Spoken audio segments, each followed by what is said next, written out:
Hello, hello. I find this European culture and recently becoming a Gen Z culture of canceling the old age people and not wanting to be around them very silly and immature and unaware of the purpose of life and the meaning of the soul. Soul means a life in transformation, which is the purpose of our lives. We are in a transformation and we are aspiring to transform.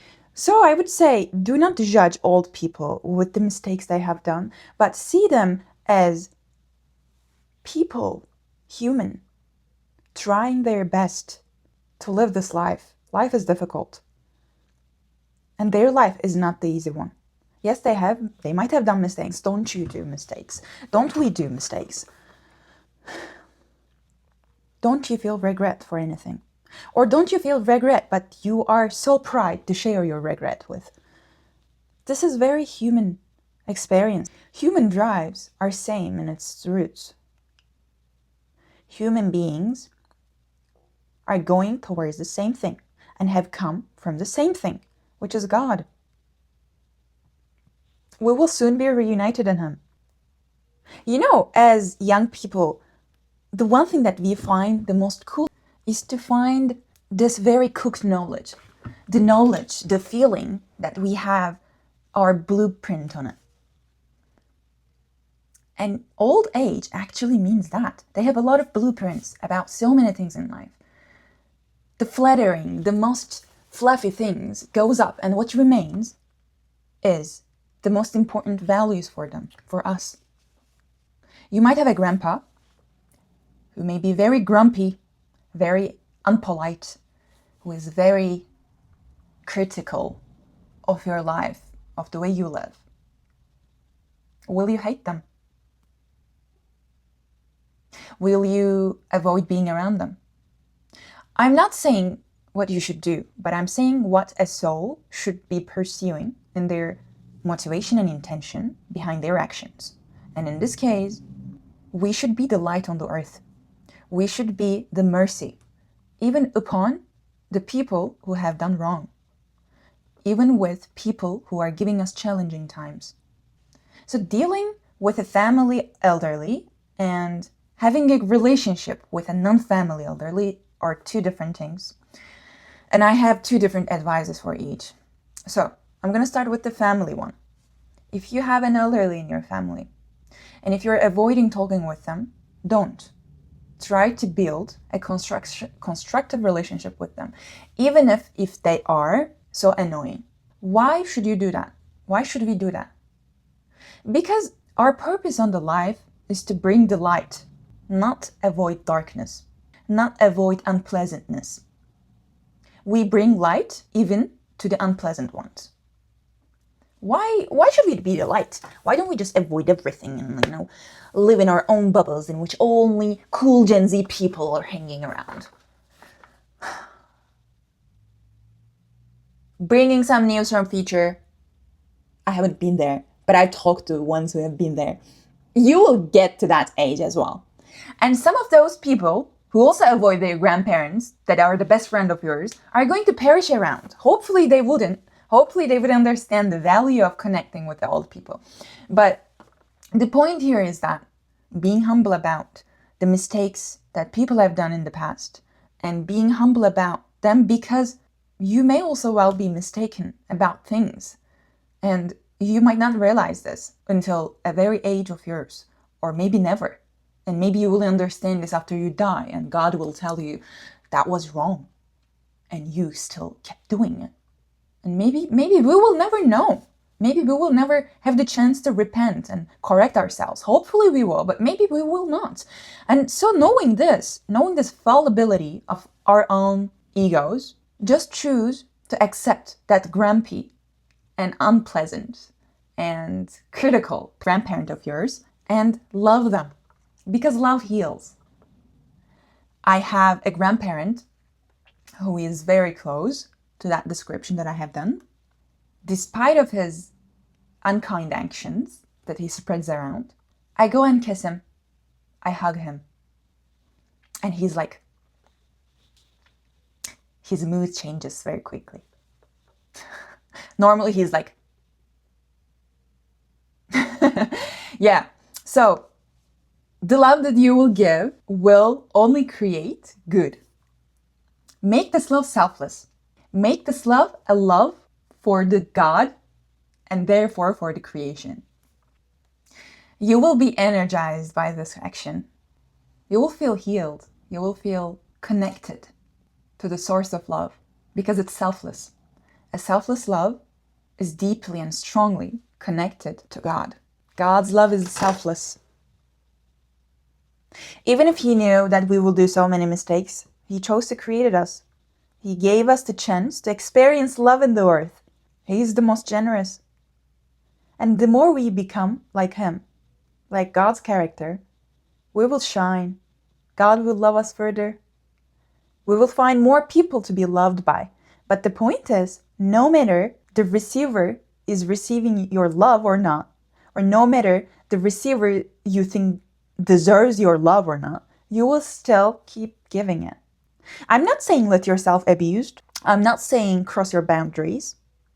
You can still protect your boundaries and keep acting and spreading love you have for those who you think do not deserve.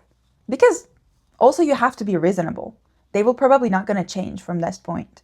But you might think it's easier for people around the old ages. And you might think it's easier for you and your relationship with them. It's for God, and this will heal you, I promise. Please leave some comments if you go and kiss your grandpa, or call them every week after watching this video.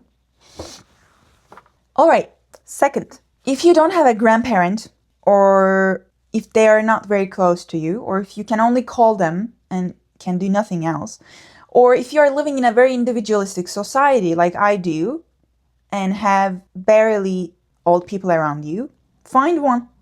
Or if you don't know anyone around you who are in old age to be close with, find one and be close with that person. Go meet with them regularly. Sit with them. Listen to their stories.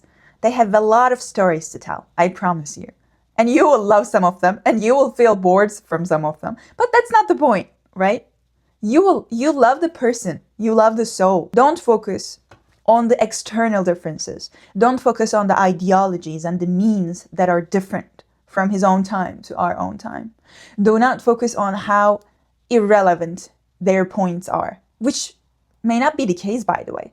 Most of them have a lot of valuable stories that I find very relatable, because I do not focus on the structures of what they're talking about. I find pieces of similarities, the root similarities between my own life and with theirs.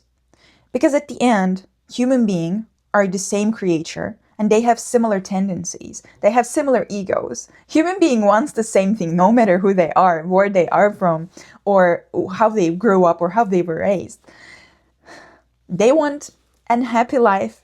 They want an acceptance. They want love. They want a faithful life. They want dignity. And all of the problems that they're facing are coming on the way of meeting those things. So, human beings are the same, and we have a lot to learn from them. Because again, it's the cook knowledge. What they have is a blueprint that they have, which what we aspire to have. We call it authentic knowledge now. When we see people in our age who speak very confidently, or who speak very in a way that is unique to them, we find it cool, right? Gen Z, hoo-hoo. That's what old people have. They have their own soul in the knowledge that they have. It's not flattering. It's cool. So also, the thing that I find very valuable with old age is that they are very humbled.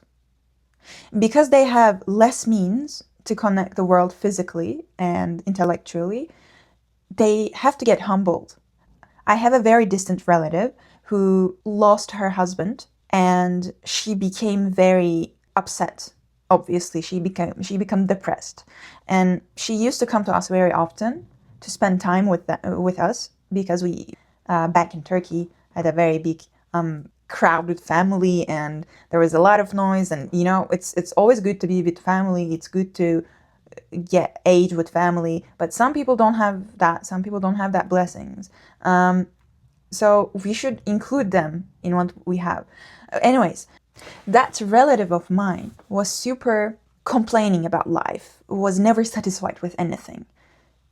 Always complaining, always pissed off by something, always annoyed, super irritated. But she was super smart. I mean, it's so easy for us to judge her that why she is the way she is. But after her husband died, she was aware of her vulnerabilities and she changed so much. Now she's very kind to people around her. Now she's very communicative. She's very mature. And before she wasn't doing that. She was very resentful at everyone. She would cut contact with everyone as a punishment, like for very stupid reasons. But now she's humbled. Now she's aware that if she acts that way, she will just hurt herself. And now she's different and she enjoys her life much more because people get to connect to her a lot more easier. So this is a family structure back in Turkey where there is a strong social connection and social culture. So where I'm living right now doesn't have such a culture. Instead, when you go old, you get pushed away from society, especially if you are not a part of a family. I have so many examples around me, my old aged friends who are going through the same thing. And I'm feeling sorry for society though. I'm feeling sorry for society because we are losing the chance to learn from them. We are losing the chance to be humble with them. So going back to the relationship advice, if you don't know anyone around you who are in old age to be close with, find one and be close with that person. Some will be grumpy and unkind and unpleasant and critical. Yes. Some will be uneducated. Some will be very tempered. Think of an aged person around you. Why would you do such a thing? Answer this to yourself. That's who you will become. If you can answer this to yourself, this is who you are. If you cannot answer this, this will also show you who you are. Don't forget that. I love this quote from Dumbledore in Harry Potter. Your abilities do not define who you are, but your actions do. So decide how you will act. So go find an elderly in your community and be friends with them. Meet with them regularly, once a week or once a month, whatever. Or go their home, cook something for them, listen to their stories, listen to their past experiences. They will love that. And you can find ways to enjoy that. I do enjoy it a lot. I have some friends at different ages. Some is 50, some is 60, some is 70. Some is all around the world, some is near to me. I keep my relationship with them. I maintain my relationship with them because I feel a lot rooted when I am talking with them. I feel a lot more connected to the truth when I am connected to them, because they remind me of where I have come from and where I'm going and what I will become one day. This should be one of the foundational motivations of our youthful energy and how we spend it. So keeping contact with the old ages will give us this chance. Also, it doesn't have to be all for you. Practice selflessness. It will transform you. It will change other parts of yourself, not just this part of you.